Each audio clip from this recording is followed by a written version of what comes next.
Hello. What is this? The 13-tone hello. I think you're the first one in there. The first one to say something at least. Let me see. I need to share this on Facebook. Hold on. Just stand by, you people.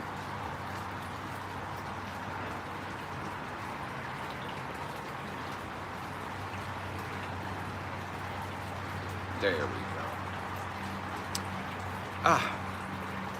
Always better when I do it on this channel. I get people in there immediately. It's far more worth my time than when I sit there staring at the screen like I just did on some new Facebook channel a minute ago. But hello. You all know who I am, or you wouldn't be here. You must have subscribed, or you wouldn't have known that I was live.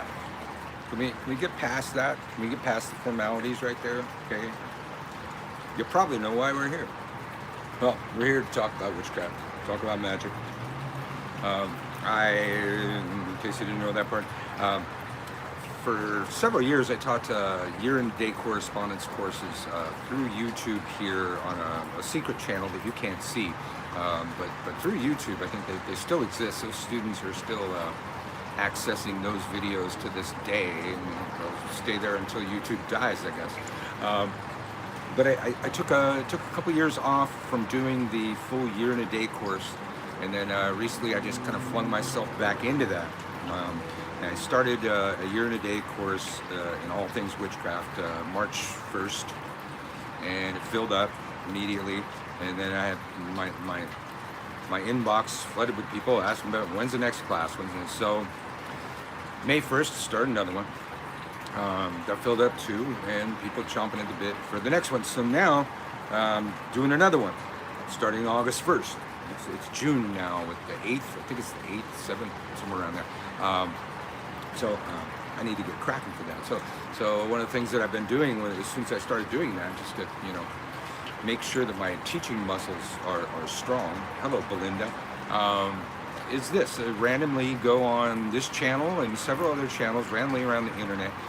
People never know where I'm going to pop up and do this Ask Uncle Birch thing to expose myself to the random questions that new witches ask. It's been a long time since I've been a new witch. Hello, Lady Witch. So, I don't know what a new witch is going to ask, even though I'm teaching new witches all the time. So it helps me, and hopefully it's a service to the community. You get your questions asked or answered by a professional. Somebody who knows what they're fucking talking about. I have absolute confidence that I'm going to give you the best advice. Hello, Felicia. Oh, she's saying hi to everyone. So everybody, say hi to her. So if you're new to the game, here's how it works. You ask your question. If I see your question, I'll try and answer your question. Unless it's a question that I feel I shouldn't answer and I should make you go search further for the truth. Try not to ask me a question while I'm answering a question. As others have suggested over time, good policy is to copy your question. In case I miss it, you can paste it again without having to type it again. So those are the two rules. I guess there's three. Try not to be too long-winded. I get this little balloon that pops up and it fades quickly. If I don't hit more before it fades, I won't even get through reading your question, and hence will not answer it well. But other than that, magic, witchcraft, ceremonial magic, folk magic, Italian folk magic, hoodoo. Probably got something. Are the cardinal directions fixed? Well, yes. John, I think it was John. Hold on. Yeah, the cardinal directions are fixed, and I think pretty universal. North is north, east is east, south south. You see where I'm going there. The four directions are fixed in everybody's culture. And as far back as we know, there's four stars at those four quarters on Earth long ago related to the Watchers, called the Grigori. The Watchers that we call in witchcraft, that's actually them. That's where they're supposed to be. according to the old legends. They evolved to such a state that they were to be released from this realm of physical existence and go on to something else. But apparently, by the legend, the god or the creator in charge of this whole scheme didn't really have a plan yet what to do. They didn't really expect anybody to evolve that far, but the Watchers were say the Grigori were said to be the first life to evolve beyond that, and as such were set at the 4 cardinal points on the planet and given old names that I will not give you right now, and you'll have to search, because I even gave them out on this channel somewhere. You can just search my channel and find some of those secret names of the Grigori, but they're the old names of those stars, those 4 stars. Aldebaran's one, I'll give you that. And then you type that into Google, you get the other 3.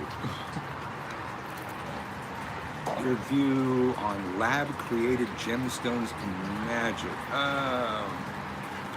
Wow. Normally, paganly, witchcraftly, I would frown upon artificially created gemstones and that kind of thing. But then, it's artificially created gemstones that we're using in science and laser technology and that kind of thing. I don't believe those are natural stones. I think those are artificially created. I think maybe it's a new magical form yet to be written. It's newer. I'm kind of old. I'm old and old school, and I have a hard time wrapping my head around that. But being that I'm constantly talking about the scientific connections within magic and using those ideas, I can't discount the artificially created gemstones. I just hope that people know what they're doing. I would think that, I know nothing of this, but I would think that we are replicating to the best of our ability the chemical components of the original gemstones artificially, as our medicine.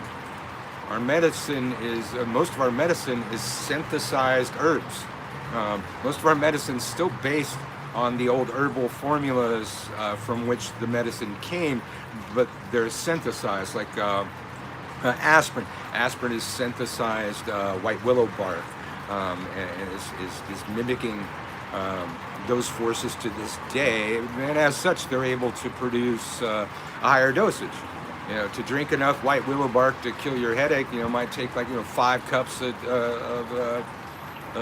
white willow bark tea, or 2 aspirin. Call me in the morning. I don't know. Can't argue with that, but I'm not a fan of Western medicine either, but that's the analogy that I just pulled out of my ass to answer your question. So, thank you very much. I think it was John. I don't know which question I was on right there. I am Uncle Birch. We got a lot of people in here. I think several of you people asked questions. I saw a lot of text popping by. I hope I didn't miss a question, but try not to ask me a question when I'm answering a question, because I try not to look, because it confuses me. But give it a shot. Probably nothing too off the wall that I haven't heard of, at least. It's the conversion of the silicate acid 21's irritating from your stomach.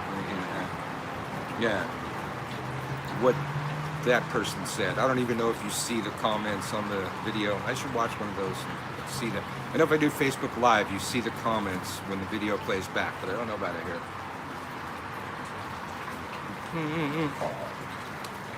I got CNN sending me stuff. Message retracted. Oh, Milton. Message retracted. Okay. Apparently you didn't want to say that.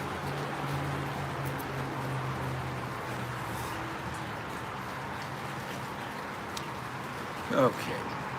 So I'm watching, waiting. I'm Uncle Birch.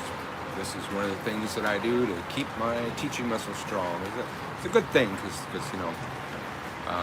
There's so many things that new witches are thinking about these days that I don't know about. There's so much crazy bullshit out there. It's like that's the other thing. I learn about what bullshit is out there too. What is my favorite rune stave? Well, stave is a staff, right? Mine, my favorite rune stave was created for my wife over here. What? My favorite rune staff. Yeah. Oh, that's your favorite one? Walnut. Yeah. Walnut with several bind runes that I'd created in it. Just wanted to get my pants. Give that to me right away. You know, to use a stick to try and get in a woman's pants. Yeah, shoot me. At any rate. Not only was beset with strega characters all over it and rune binds all upon the staff, had the huge quartz crystal in the top of it, and this particular wood that I used for the staff happened to have been hollowed out by some insects rather nicely all the way down the center. I was able to put silver and copper wrapped wire all the way up through the middle, and then wrap another layer connected to that from the top down the outside of the staff down to the bottom, both strands of wire connecting to the lodestone at the base. Yeah, rune staves are magical systems, more famous than the ones well, okay, but staff is a staff. Staves are staffs. But that's mine. I don't know your system, but that's my favorite rune stave. Would have been that one. I've created some incredible pieces for people when I had my brick and mortar shop. I loved the handwork because I have made incredible ritual tools for myself, but I only need so many tools. I only have room for so many tools. So being able to create tools for other people, I loved that work. I shed a lot of blood screwing up with the carving knives from that work, but yeah, I love that kind of thing. The one I made for my wife is probably my favorite. All right, so interesting question, took us in a different direction than you were expecting, or I was expecting, or anybody else, and that's the way it goes. We're doing Ask Uncle Birch. Try not to ask me a question when I'm answering a question. Copy your question so you can paste it later if I miss it, because they float on by into the ether. But I think they're on YouTube forever. Spirits keeping, aka binding spirits. Well, like, okay. So what's my opinion on spirit keeping, aka binding spirits?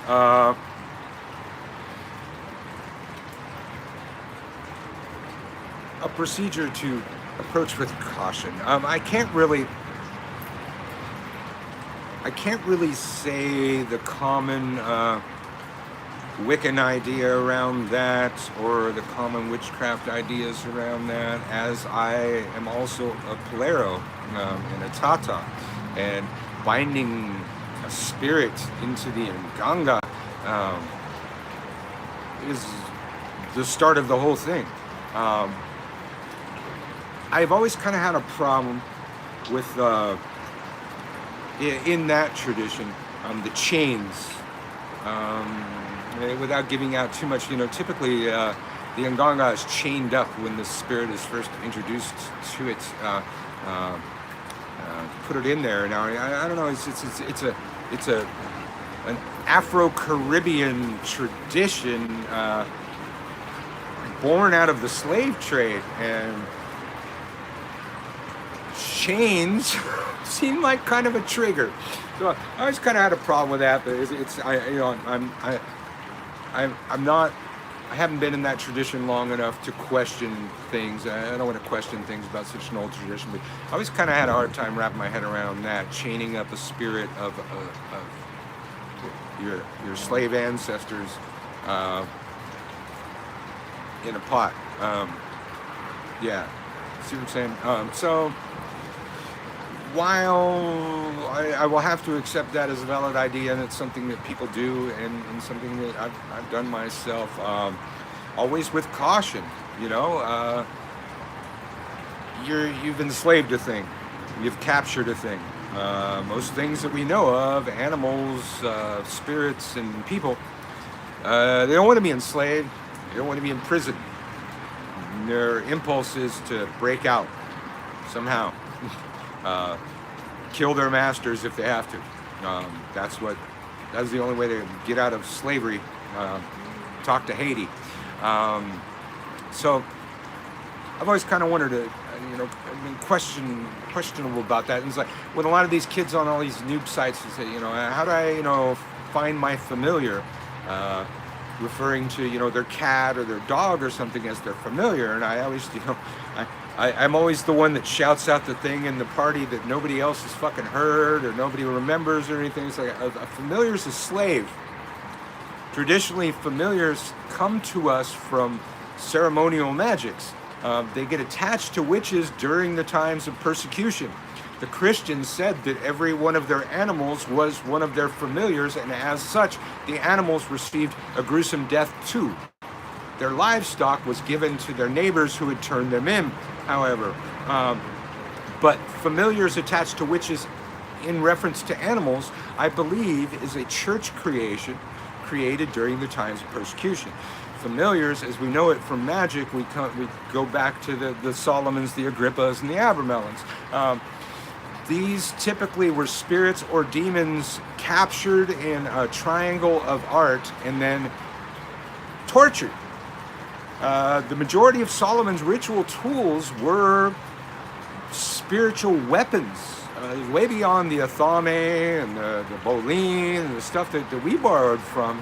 There's the blasting rods and poking things, and a familiar was a spirit enslaved to the master, usually by means of torture, either by objects or by uttering certain barbaric names of God at them. So they cringed down on the floor and ultimately bent to your will. Familiars in that context oft rose up and slew their masters. There's too many of those stories from those ancient magicians. They never wanted to be like that, and they took any chance they could to get out of that. So if you're going to do that, exercise some caution. Maybe, after you have those spirits trapped in that bottle and you're asking those spirits, maybe be nice to them. I don't know. Maybe be nice to them. Give them candy and tobacco and alcohol. They all love that shit. All right. Uncle Birch is the long-winded answer to your very short question. We are doing Ask Uncle Birch. Give it a shot. Do you consider your pets spiritually special, or are they everyday cats and dogs? I definitely consider my pets spiritually special. They are witch pets. They're not familiars. I am not enslaving my pets, but cats have certain abilities. Dogs have certain abilities. Science is starting to recognize that. Dogs smell ghosts and spirits. Dogs smell everything. It's all about smell. That's why they have to sniff your butt. Cats have energy receptors in their fur. Ancient tales of seafaring folk, they always had cats. On the ship, they were great for catching the rats and shit, and you didn't have to feed them much because there was plenty of rats on the ships. But cats predicted weather, and I believe that would be because they have energy receptors in their fur. Cats have always been woogy animals. They're always very spiritual. They're not necessarily familiars, but when I first started to get cats, it was early in my magical career life. And the cats were always into it. The cats were always on your tarot cards. If you did a spread, every time you whipped out the ritual stuff, the cats were there. My cats would follow me around the circle when I was first learning how to cast circle. And I'd call one of the quarters, and if the cat followed me to the next quarter, I knew we were cool.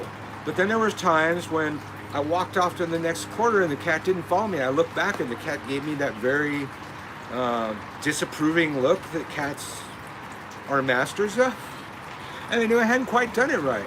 And I go back and I do it again, and then the cat would leave. And I, over time, I learned that, when the circle was balanced, when it was cast properly, with an altar in the center of the circle, the cats will be on the altar or under the altar. It's good to have an altar with shelves underneath it where you don't have stuff on it.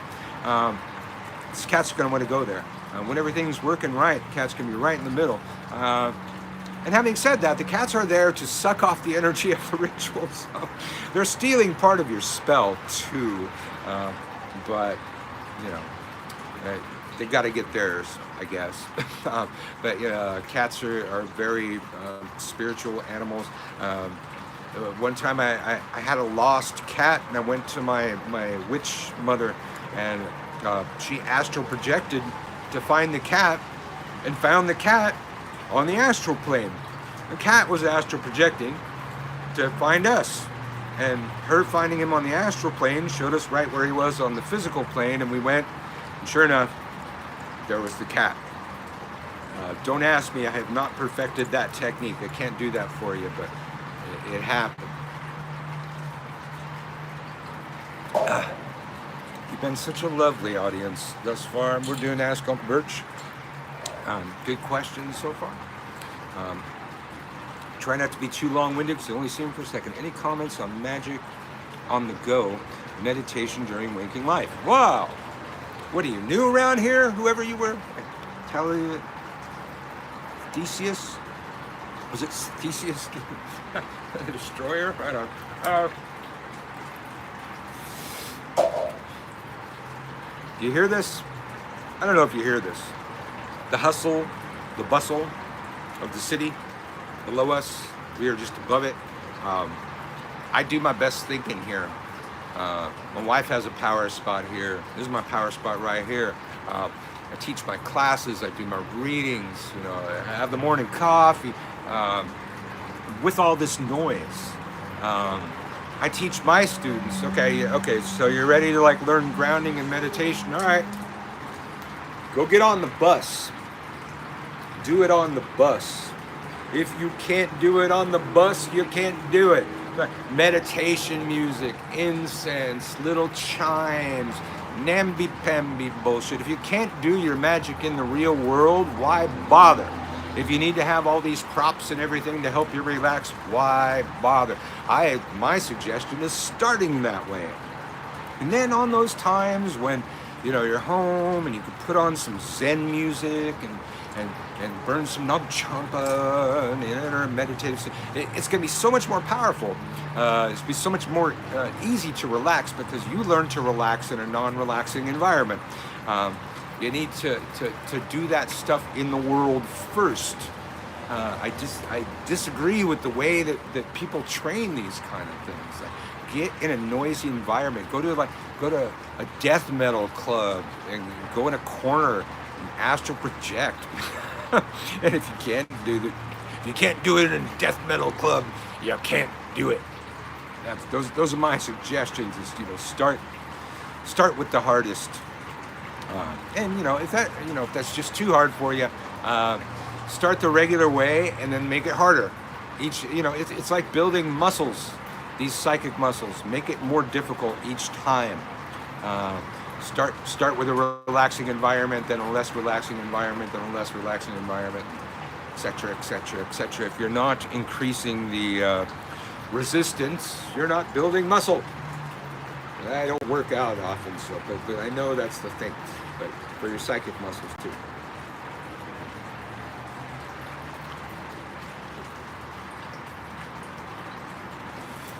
Go ahead. You know what to do. I don't have to explain this to you every couple minutes.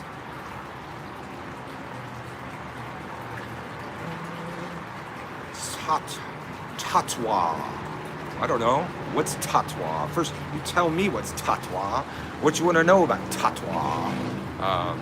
Tatwa breathing. Don't know that one specifically. We absorb a lot of our breathing techniques and meditation techniques from a lot of Eastern philosophies. Yes, there we go, Hindu breathing techniques. So that's what I figured. It was kind of one of my arguments when people want to, argue about Gardner and Gardnerian and traditional witchcraft and all that kind of stuff, because Gardner was eclectic. And a lot of the meditation techniques that he came up with to incorporate into his craft, he borrowed during his travels to the Far East and whatnot. The one that I tend to use is the threes. In through your nose, hold it 1, 2, 3. Out through your mouth. And out through your mouth is 1, 2, 3's worth, and then in through your nose. 1, 2, 3. Out through your mouth. 1, 2, 3. I don't know what breathing technique that comes from. But I will have to look that up. See, the ultimate way to learn is to teach. I suggest you know some shit before you teach. But students, new witches, they ask stuff like that. That makes me go look. Makes me go learn something else. Makes me add something to my bag of tricks. I may have to go back and look at the comments to remember how to spell it. I'll have to go look that up now.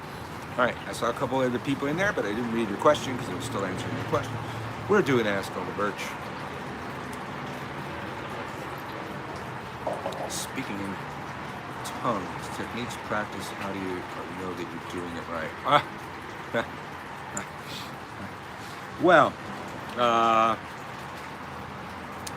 I don't know if you do.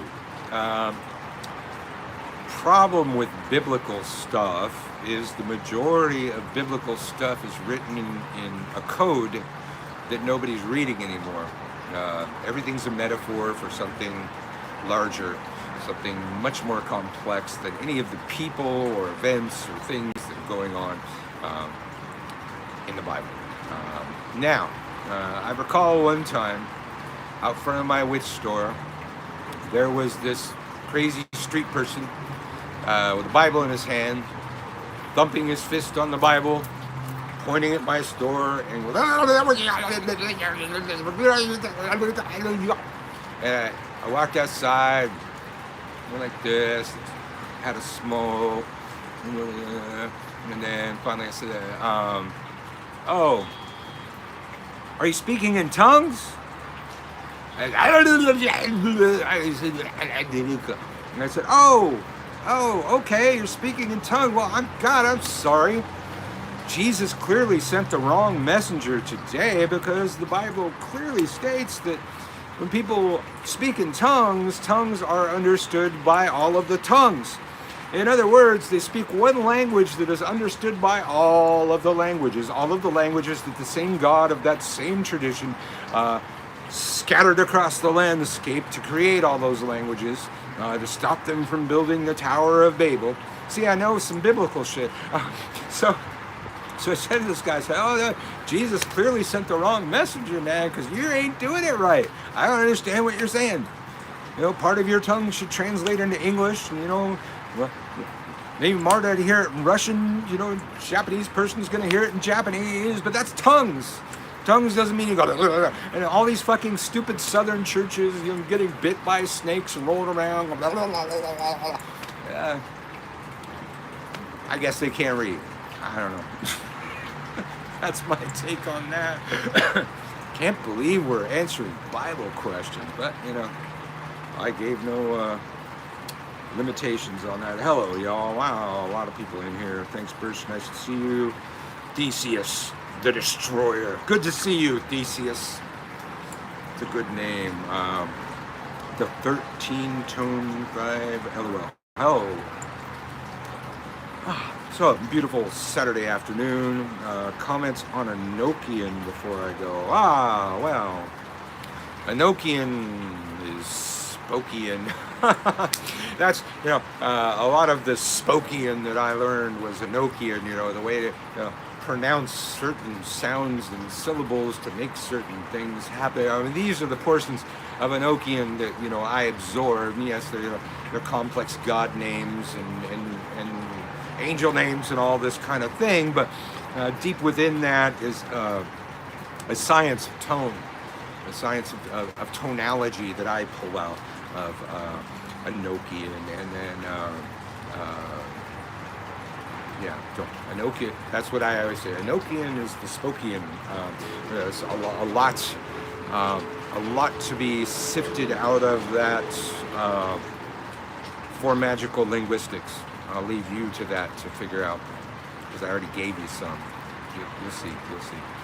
Before you go. Okay, you're going. Well, all right. I hope that helped you, or answered some other question that you didn't actually ask. Let's see. I'm Uncle Birch. It is Saturday afternoon. I don't know where you are, but it's probably Saturday where you are.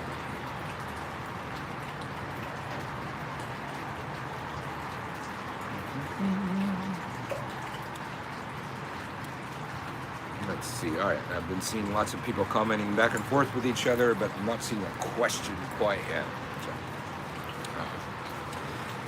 we're answering questions on witchcraft, magic, folk magic, even some ceremonial magic. I mean, I guess we just went Enochian. We just went Enochian magic, Enochian magic, however you pronounce it. It's up for debate. You never know where it's going to go. You ask a question, I try and answer the question. I'll give you a minute to formulate your question. While I'm in New Zealand, I'm not home. I'll be right back.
Okay. All right. I trust you've had time to formulate your questions. Yeah. That's giving you a little bit of time to formulate a question or so. And probably a few more questions, and then I'm gonna go do some other stuff.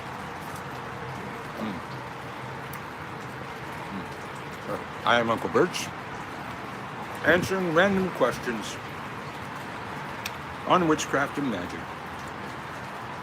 because I do stuff like that.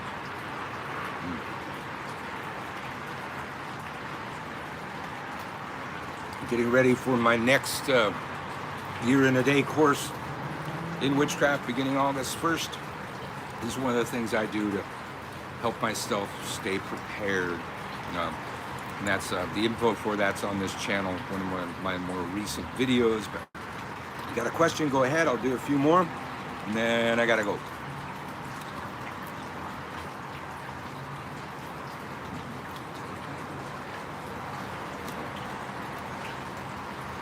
Stuff just writes itself. Of course it does.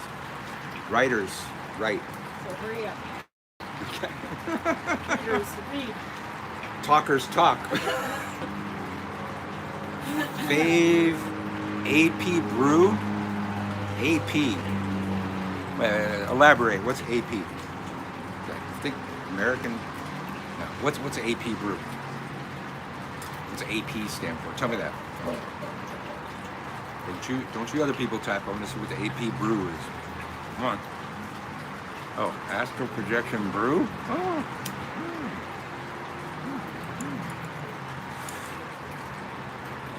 Astral projection brew. Yeah.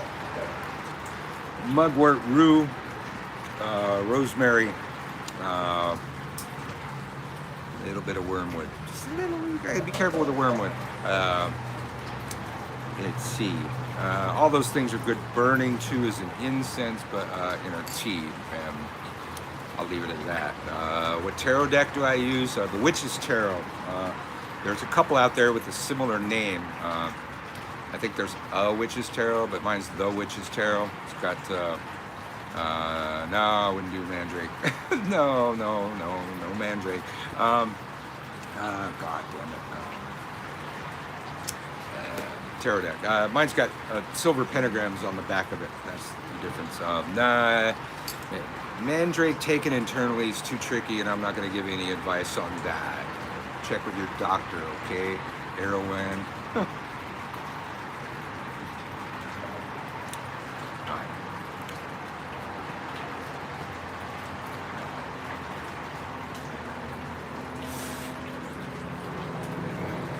Alright, so my wife's over here typing up her blog, which is a fascinating read. You can find it at lairofthedog.com.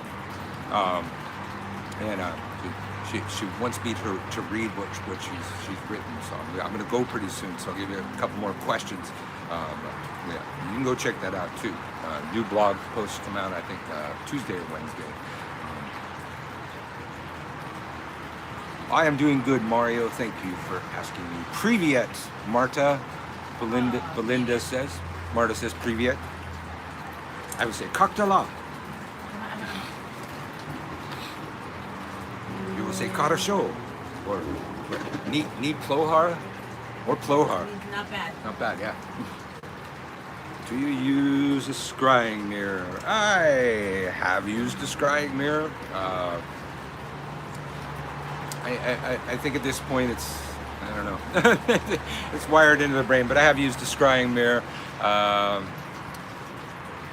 Scrying mirror and or crystal ball, two things that I'll give out there.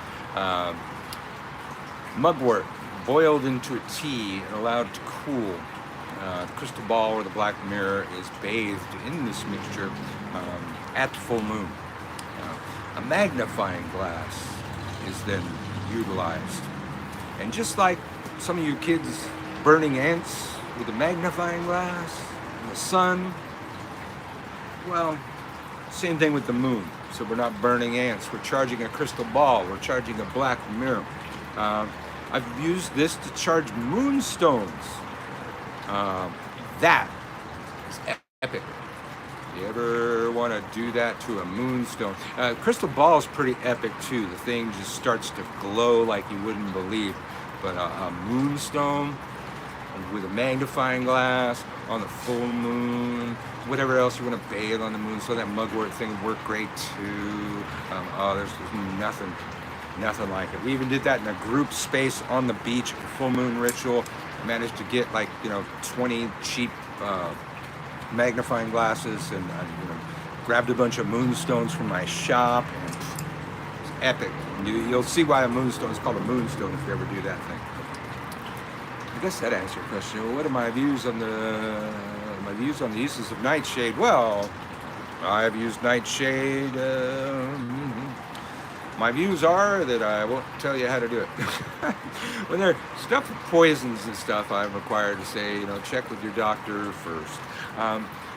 However, it should be noted that a lot of the things that went into, let's say, a witch's flying ointment, belladonna, aconite, etc., were an ointment. It says it on the thing, witch's flying ointment, and were hence less deadly than taking them internally. Topical application is what I'm going for. However, some witches of old had, apparently they had old rituals where they doused they rubbed their besoms with witch's flying ointment and then jumped around on them naked. Allowing the mixture to get into certain orifices, shall we say, intensifying the effects of the ointment, sometimes to their detriment. That's the thing I'll say about that. pull the veil. Mandrake is venom. Venom, please be very careful. Yes. America, the mandrake that we tend to have in America is an entirely different plant and is quite poisonous. Yeah, well, if it grows everywhere in your town, you're going to have to harvest some of that. I don't know. I don't think that one grew much around. I've harvested it, but I don't know. You might want to wear gloves harvesting it. I know, like hemlock. I harvested hemlock without gloves, and just touching it, the amount that got on my fingers. It was a very beneficial high as a witch, but I realized that it's because I got a little bit of poison. It's all about the dosage, whether it's poison or a cure, really. But I know hemlock, you want to wear gloves harvesting it. I would imagine that too. You want to wear gloves. You might have little cuts on your fingers you don't even know about, and you don't want to get that stuff in there. Yeah, I'll say that. All right, let's do like 3 more, and then I gotta go.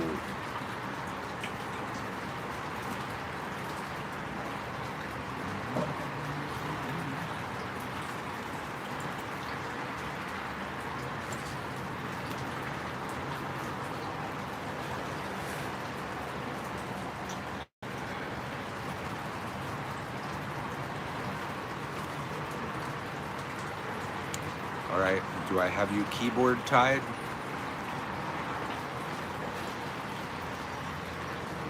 Oh. We'll get more viewers jumping in right as we're about to go off. Hello, Grace. Might have to watch the rebroadcast, Grace. We got like 3 more questions. So, Grace, if you got a question, I'm doing about 3 more, and then this particular broadcast is going to come to a close. So, Grace from the UK. All right, well, very different time over there for you. So let's let Grace ask a question if she has one. But she's new here, and a lot of you people have gotten several questions. We're doing Ask Uncle Birch. Almost anything, and I might answer it, and I might not, for teacher reasons. There's a craft to this thing that you may not understand. I'm a new subscriber. Hello, Grace. Well, I'm glad you subscribed, because it's the only way to know when I go live. I don't plan it. Wherever I go live, whenever I go live, if you're not a subscriber, you won't know. You'll just have to watch the rebroadcast and hope somebody asked your question for you. So thank you for subscribing, Grace. Whatever, all the people here probably are subscribers. I have no questions. All right. Thank you all for letting Grace, have her, but she has no questions. So, all right. I'll do like 2 more, and then I gotta go. Uncle Birch, what's the difference between black salt and white salt? Well, we learned that in kindergarten, but black absorbs more. Black salt's also really messy, though. So, I mean, ultimately, those are the things. Black salt absorbs more than white salt, but a lot of the ways that we're going to use that, like, throwing it on your floor and then sweeping away the negativity. No, not with the black salt. It's really messy. Black salt's like, I don't know, it's volcanically produced or it's mixed with charcoal. I'm not even sure. I sell black salt, but I'm not even sure exactly how they come up with it. But it's messy as fuck. Even like, sprinkle it on your windowsills and stuff. It's like you smear soot everywhere when you try and wipe it off. It takes a lot of work. But it probably absorbed more negativity than the white salt too. When you use a freezer spell, as opposed to something stronger. Okay, so I guess the real bulk of my answer for that would have to be in my paid class on gumroad.com/witch school called Crush the Enemy. To be brief, in Crush the Enemy, there are certain people that we have that are enemies that become tenacious they won't stop. I would say using a freezer spell or something more drastic go together. A freezer spell's your first, maybe your first response to that person. Do the freezer spell. Either some people write their name several times in magical ink. Better yet, to get their hair, fingernails, blood, something associated with them, something with their DNA on it, and put it in a little baggie or something and stick it in the way back of the freezer. And for some reason, most of the spells always said was like under some frozen chicken. I don't really know if the frozen chicken is part of the thing or just to describe that, you know, a lot of people have frozen chicken in the back of their freezer. With the freezer spell, you got to make sure that you keep that frozen, and if you move, you got to put it in an ice box or something and transport it quickly to the next freezer. But what I would say is you try the freezer spell and see what the results are of the freezer spell. And if you've frozen that enemy, if you stop that enemy, if you stop their advances, then you don't have to move to something drastic. But sometimes you run into an enemy that hates you so much for whatever reason it is, or you've done a counter magic on that enemy and they've suffered. You bloodied that enemy's nose, perhaps.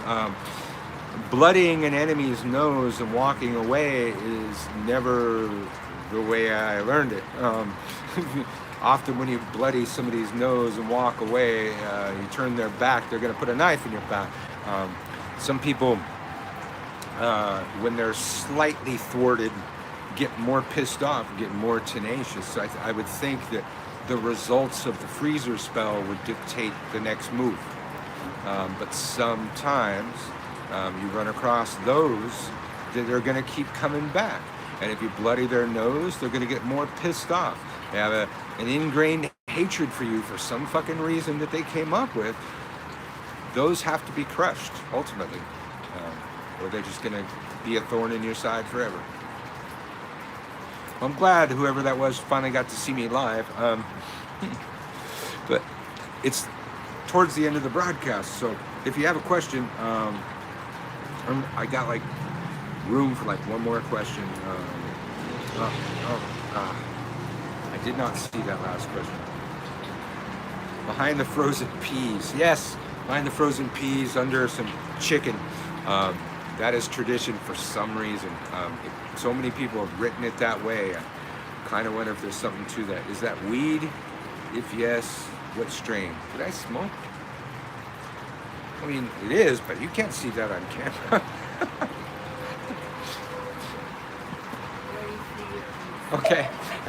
Yeah. Oh no, I was smoking a cigarette, but yeah. No, the weed's over here. I don't think I've lit a bowl on this particular broadcast, but since you asked, Cali Kush Farms seems to be the brand today. Popular brand around town. It's tasty. It's local.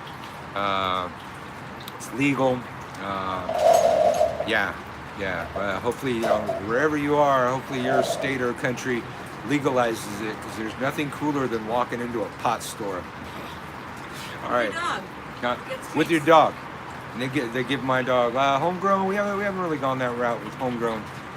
We can here. Some states have limited the home growingness when they legalized it, but not a whole lot of limits here. We just haven't really gone there. We've got this whole rooftop garden. We haven't really gone there. But nothing like walking into a weed store. And I gotta say, here in California, there's like about 3 different taxes that get added on to recreational marijuana more than medicinal marijuana, and as such, I can get a good eighth for like $25, which used to buy me a gram on the street, if that, on anything worth of shit. So even with all the tax, everything's supply and demand. And in Oregon, I don't know what it's like. In Oregon, they have more weed than they can smoke. They probably have to export it or something like that. But even with all the tax, it's just so much cheaper than it used to be on the street. And then, you know, you have to go through the street. And now me, yeah, I've been smoking pot since I was 12. I like being able to switch brands every time I go for I buy it by the eighth. As soon as that eighth is done, I buy an entirely different brand. And I do not develop a tolerance that way. When I was buying on the street, you know, the dealer at that time had that batch of weed, and that's what that dealer would have for the next several months. And by the time they ran out, it didn't get you high anymore.